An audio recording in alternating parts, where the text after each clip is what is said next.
And we have a bunch of cool stuff to show you today. Before we start, I'm going to introduce all the lovely people with me. As I mentioned my name already.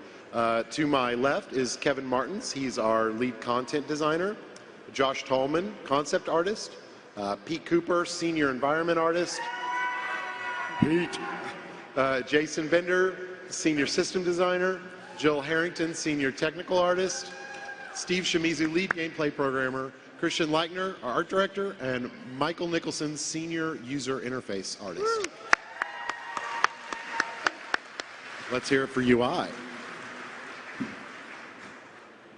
So, war is coming to the world of Sanctuary, and it's a war unlike Sanctuary has ever seen. 20 years ago in the Diablo universe, the three, Baal, Mephisto, Diablo, they were taken down by humanity. Yeah, and thank you for that, by the way. We appreciate it.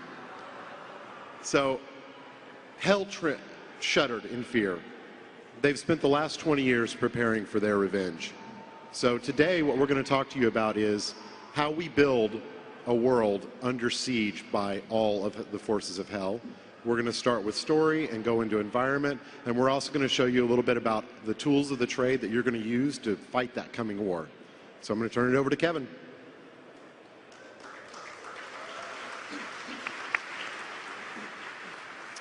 Okay, everyone. So Diablo 3 is an action game with a very blistering pace. It's very fast-paced, and everything comes at you. You know, you're killing monsters and killing loot. You're clicking on everything that moves and utterly destroying it. So there's some unique challenges in that in storytelling. So I want to show you guys a little bit about how we do action storytelling. So we have a philosophy at Blizzard that we say, play, don't tell.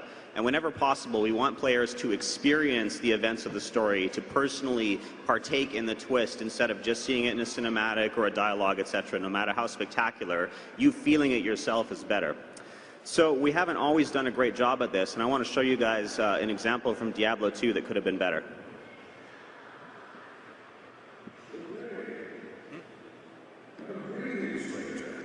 I'm not surprised to see your kind here. Many adventurers have traveled this way since the recent troubles began. He goes on. No doubt you've heard about the tragedy that befell the town of Tristram. Some say that Diablo, the Lord of Terror, walks the world again. I don't know if I believe that. But a dark wanderer did travel this route a few weeks ago. He was headed east to the mountain pass guarded by the rogue monastery. Maybe it's nothing, but evil seems to have trailed.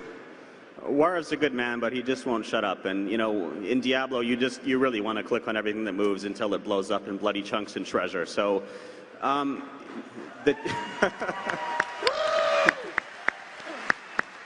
Yay, treasure! So, in Diablo 3, I want to show you guys an example that we have in the demo, so you can go and see this for yourself. And this is action storytelling. So in this case, you're going to get a little quest from this man. He's a weaponsmith who's been betrayed by somebody working with the evil cults. And he will tell you what he needs from you as he joins behind you. So he'll be talking and you can keep moving. Then the video is going to fade to the end of the plot where you have the showdown with the villain and an occultist leader who is ultimately behind it all. And all of that happens while you keep playing as well.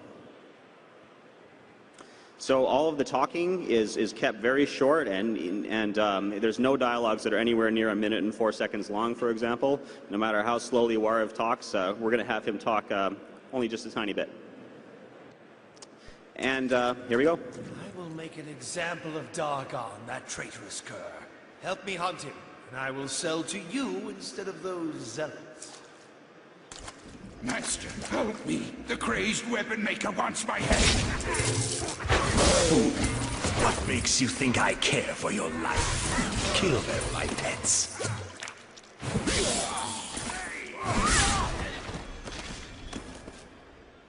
Now that Dargon is dead, no one shall question my reputation or my resolve. Now to my goods. You'll find none better.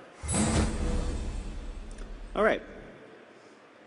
So the other thing we want to talk to you about is opt-in storytelling.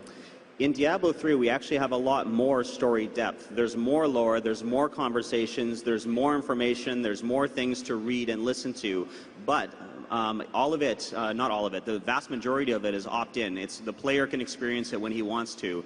A great example of this is lore books. Lore books are objects that fall as treasure, and when you click on them, they automatically start playing an audio file where the narrator, the person who wrote the book that you found, is reading it out loud. So they have a little bit of voice acting, they're interesting, and it takes no more time than simply clicking on it to pick it up, and you're already experiencing the story, and you can keep running along killing monsters while you listen to it. So let's see one in action. I am convinced that some malevolent being is attempting to wrest control of my thoughts away from me. I hear voices directing me to horrendous acts. And there are times when I seem unable to control my body. Lazarus knows. I am certain of this. So this example that you're hearing is actually King Leoric. King Leoric was a king in the region of Tristram, and he went insane when Diablo tried to take over his mind. He successfully fought it off, but just being associated with Diablo drove him mad. And you actually hear him writing about his experiences as he slowly becomes the Skeleton King. So we're not just giving depth to existing characters, we're also filling out some of the stuff from the previous game. So a lot of interesting things there. So once you have a good story and you found some good storytelling techniques, your next challenge is to find a good scenario, a good level, and a way that ultimately a story can become something that's bigger than the sum of its parts. So a perfect story for a Diablo game is a siege. Basically, everyone understands it instantly. It requires very little explanation. Whether you're an attacker or a defender, everyone knows how a siege works. More than that, it's easy to design awesome action for. So Diablo gameplay is killing monsters, collecting loot, making new loot, etc. If you have the walls of a keep that's being besieged by demons, and in a few seconds we're going to show you Bastion's Keep and an army of demons, the biggest army of demons that has ever besieged the world of Sanctuary, you're the only person that stands between them and total annihilation. When you're just going and wiping out monsters on the wall, it feels way cooler and way more important than just some random area that you're going into. You're literally stopping a demon army, so that same gameplay becomes that much better. So in that case, that's a good example of the action-implying story. We don't have to tell you what the stakes are. We just have to tell you there's a giant army, set you loose, and you fill in the rest yourself. So we're going to show you the walls of Bastion's Keep and how we built them and so on in just a minute, and we're also going to show you the inside of the keep. At a certain part in this story, demon sappers break into the bottom of the keep and start pouring up through. So the defenders are unprepared for this, and you have to run down and clear out the dungeon. So that same classic RPG and classic Diablo gameplay of wiping out a dungeon feels super awesome when you know you're saving all of humanity to do it. All right, so let's pass this over to Art and show you guys how we build these.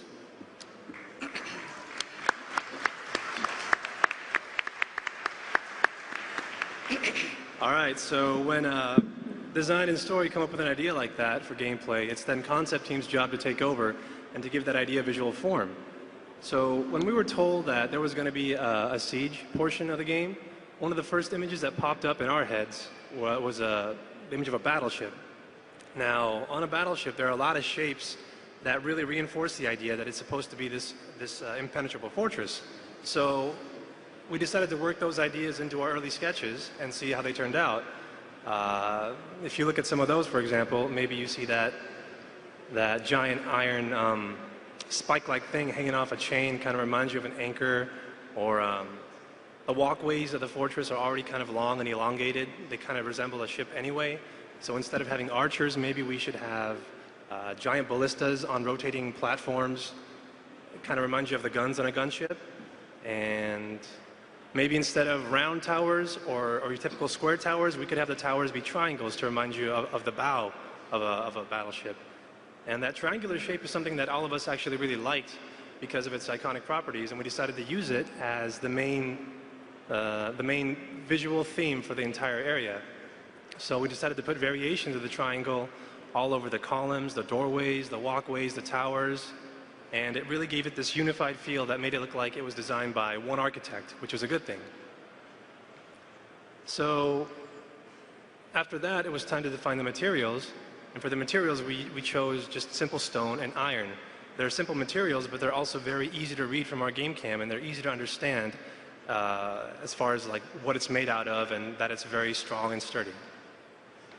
So that was the first pass. After the first pass, what we have to do is show it to the team. We take their feedback, and incorporate whatever they want to see into the concepts and try to do away with anything else that isn't really working. So one piece of feedback that we heard often was that while the first pass looked good, it was designed well, it felt a little too ornate and frail, so we addressed mainly the iron portions. We made the iron darker, we made it chunkier, the shapes got simpler but a little more aggressive. They're just big pieces of crude iron bolted onto this fortress for structural and protective support. The stone and the iron, the stone got lighter, the iron got darker, so there was a better contrast between the materials. Even the stone itself got a little chunkier and had a little hints of those triangular shapes in it. So, after that, we have to get our images ready for the modeler. And as a concept department, we really try to concentrate on putting as much information into one image as possible, or into a single image as possible. So, if you look at this, the tone is decided, the mood's there, the color's there, the materials are there. But if you divide this image up, you have a lot of smaller components that the modelers can take and build out a lot of small modular parts out of. And this way, if they want to come up with a wide variety of layouts, it's very easy to do. And if we have to go back and change things, it's also very easy to move things around. So that was the outside, and now what's left is the inside. For the inside, we wanted to change the mood over from this aggressive, hostile battlefield feeling to a more warm, a little more lived in, a slightly more inviting feeling, because the battle's going on the outside, but the soldiers are either escaping the battle or preparing for the battle on the inside. So we decided to do away with a lot of those triangular shapes and maybe replace it with more squarish shapes. They're both angular shapes, but a square is a lot less aggressive than a triangle. We also got rid of a lot of the iron and replaced it with wood, because the color of wood is already warm enough, and as a material, it's just not as threatening as any kind of iron. And to reinforce the idea that the inside is where the soldiers are, we wanted to populate it with a lot of props or devices that they'd be using, like catapults you see up there, ballistas, or mills or forges, things that they'll be using to prepare for the battle on the outside. So when you put all that together, you get something like this, where you have the same kind of stone as the outside, you don't have as much iron, there's a lot more wood, there's devices that they use for the battle, and you definitely have a mood that has changed from a hostile battlefield to this uneasy, nervous, kind of calm before the storm kind of vibe to get you ready for what's happening on the outside. And to show you how we take a concept like this and build a level out of it, Pete's going to take over and show you how that's done.